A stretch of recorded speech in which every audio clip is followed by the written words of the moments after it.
people, the name is Sky and welcome to my YouTube channel.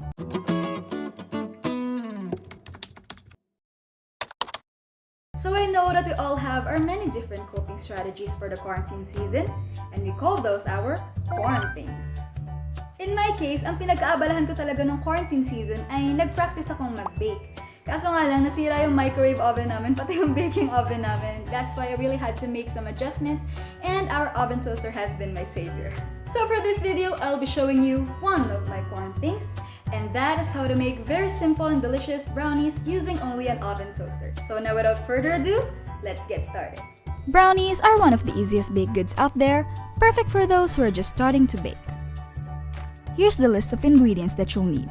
This recipe is good for 2 batches or 16 pieces of brownies. So the first ingredient that we're going to put in the mixing bowl is of course our cocoa powder. And then we're going to add a little bit of coffee because coffee enhances the chocolate flavor. Now it's time to add the melted butter. Make sure na mainit-init pa yung butter when you add it because we're going to bloom the cocoa powder para maging mas malasa pa siya sa ating brownies. Mix it well until the cocoa powder has been fully melted by the warm butter.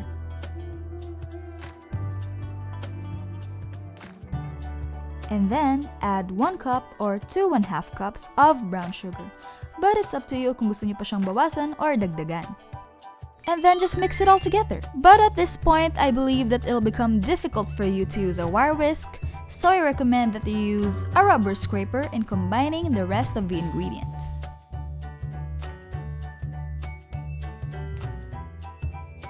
And then add the 4 room temperature eggs. And mix it again until the mixture obtains a very smooth consistency.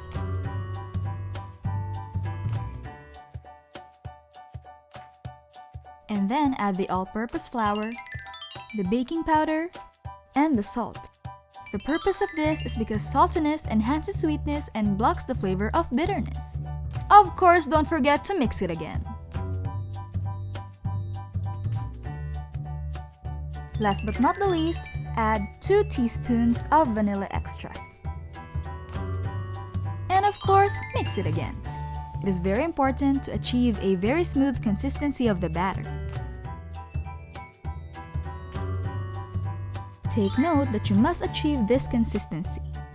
Now this part is totally optional, but I'm going to put some peanut butter chips on my brownie batter. But you can also put some chocolate chips, nuts, and the like. And then of course, you know it, mix it again. I'm just gonna add a little bit more peanut butter chips just because I like them. So for the next parts of this video, I will be showing you how to properly line a rectangular baking pan with wax paper. Basta lagi niyong tatandaan na kapag nagbe-bake kayo, huwag niyong kakalimutang maglagay ng wax paper. Because if nakalimutan niyo yan, ang tendency ay didikit ang inyong baked good doon sa pan and sayang naman. After you finish folding, just cut it here.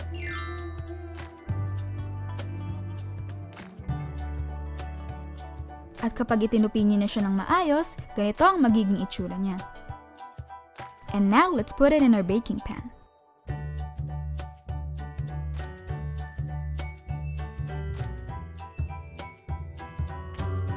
It's a perfect fit, diba?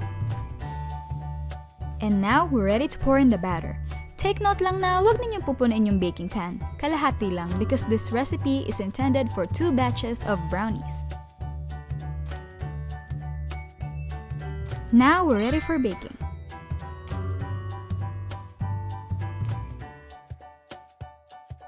Kung parehas tayo ng gamit na oven toaster, just follow the settings for baking. But instead of 30 minutes, I'm just gonna set mine to 25 minutes to avoid the brownies from drying out.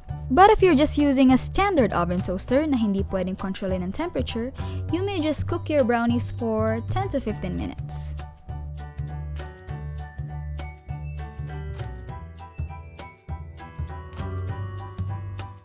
If you're worried na baka hindi maayos ang pagkakaluto ng ating brownies, just get a toothpick, tusukin nyo sa gitna, at kapag wala nang masyadong basa-basa, and that means our brownies have cooked beautifully. Afterwards, don't forget to cool the brownies for 10 to 15 minutes before slicing. This is to ensure that the brownies will be firm. Since napalamig ko na itong sakin, pwede na natin siyang islice.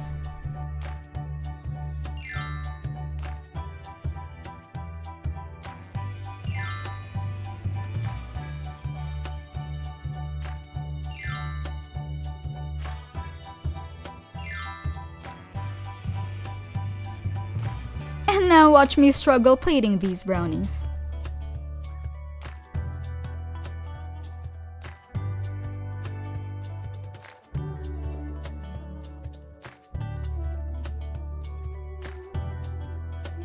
And now we're done!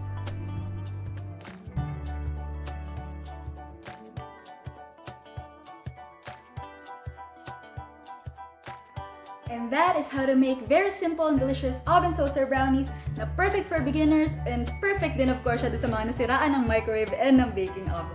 So I really do hope that you've learned something from me in this video. Please don't forget to hit subscribe, like, and the bell buttons in my channel. And if you have any questions regarding the recipes in this video, please don't hesitate to ask me in the comments down below. But before I end this video, I would first like to thank my very first viewers and my very first subscribers dito sa aking channel, especially those na nag-share ng aking YouTube channel sa kanilang mga social media accounts. Thank you all so much, and I promise that I will continue to upload informative, entertaining, and inspiring content for all of you. I hope that you will continue to support me all the way. So that's it for today. Thank you all so much for watching, and I'll see you on my next video. Just a reminder, smile to make your day brighter. This is Kai signing off, and I hope you all have an awesome day.